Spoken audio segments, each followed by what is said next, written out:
Il y a beaucoup de petits ou de gros mots sur lesquels on n'ose pas toujours mettre des mots. Parce que c'est intime, parce qu'on pense que c'est un peu sale, parce qu'on a peur du regard de l'autre, professionnel ou pas. Bénin, ils gâchent un peu la vie. Plus grave, ils peuvent évoluer en maladie à surveiller. Ces questions gênantes, vous nous les envoyez et c'est nous qui les posons à votre place à des médecins qualifiés. Questions gênantes, proposées par l'application Livy, le centre de santé digitale qui vous permet de consulter un médecin en téléconsultation. Anne a des petites verrues qui sont apparues autour de sa vulve. Ce n'est pas douloureux, mais ce n'est pas joli. Elle a peur que ce soit grave. Que faire ? Nous avons posé la question au docteur Micheline Moyal-Baraco, dermatologue vénérologue à Paris. Alors, les verrues qui sont apparues sur la vulve correspondent très vraisemblablement à des condylomes. Globalement, on appelle ça verrues génitales ou bien condylomes. Ces verrues, elles sont dues en fait à une infection par un virus qui s'appelle un papillomavirus humain. Il y a une famille au sein de cette famille des papillomavirus humains qui ont une affinité pour la région génitale et anale. Génitale chez les femmes, la vulve, le vagin, le col de l'utérus, et chez l'homme sur le pénis. Et puis dans les deux sexes, les lésions à papillomavirus peuvent aussi intéresser la région anale, interne et externe. Ces papillomavirus forment une très grande famille de 100 virus différents, parmi lesquels on distingue deux catégories. Une partie de ces virus sont des virus qu'on peut appeler gentils et qui donnent des lésions qui seront toujours bénignes. Et il y a une autre famille, toujours dans la famille des papillomavirus humains, qui peuvent être plus méchants et entraîner des lésions précancéreuses, voire cancéreuses. Alors, ce qu'il faut savoir, c'est que ces infections anales et génitales à papillomavirus humain sont très très fréquentes. Elles représentent la maladie sexuellement transmissible la plus fréquente dans la plupart des pays du monde. Dans la plupart des cas, ce virus va disparaître spontanément, sans traitement, qu'il ait donné lieu à des lésions ou qu'il ait été présent de façon invisible, on va dire.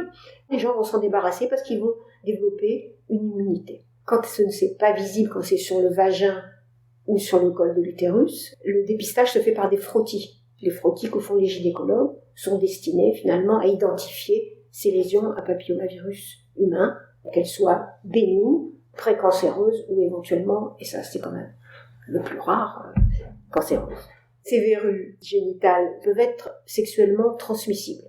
C'est la raison pour laquelle on conseille d'effectuer un traitement.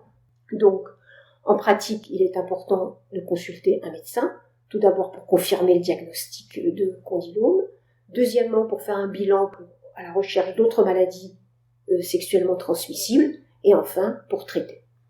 Et le traitement, il peut se faire de plusieurs manières. Le médecin peut vous prescrire une crème ou une lotion que vous appliquerez vous-même chez vous. En général, ça provoque une petite irritation, mais le plus souvent c'est supportable.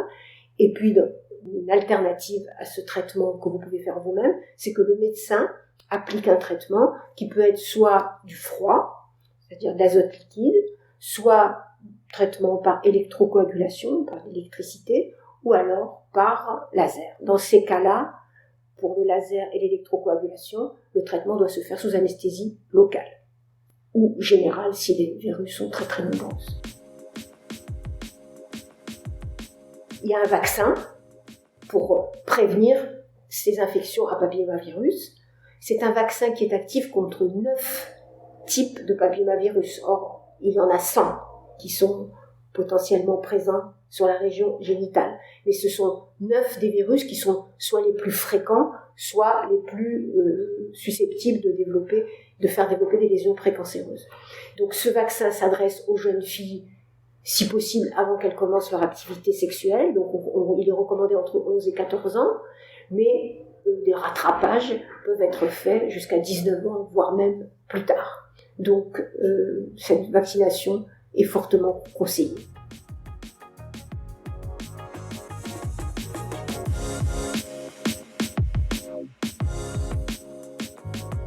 C'était Questions gênantes, le podcast qui consulte à votre place, proposé par Livy, le centre de santé digitale qui vous permet de consulter un médecin en téléconsultation et produit par Slate.fr. Retrouvez-nous sur Slate.fr ou votre application de podcast préférée.